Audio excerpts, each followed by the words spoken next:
Hey guys, welcome back to our channel. In a step-by-step tutorial, we're going to teach you how you can crop images and photos for presentations on Google Slides really quickly and without any advanced skills in image or photo editing. So drop a like and now let us get started. So doing this is super beginner friendly. What you will need to do, guys, is left click on the image or photo you would like to crop. So let me pick that one here for the sake of this tutorial.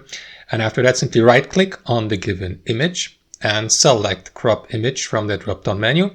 And after that, you will see in these corners here, these black bordered corners. So what you want to do, guys, is left click and hold your left mouse on one of these corners or edges, for example. So let me go with the corner in the top left corner here, that here.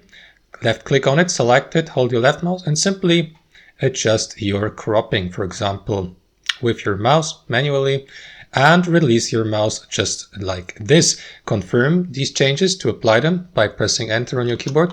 And as you can see, your image has been successfully cropped to that size. Now we can, for example, change its position or adjust its size and so on and so forth, guys. So it's all super intuitive and you can do this with ease manually. Hope you enjoyed this video, got some real value from it, and we'll catch you later.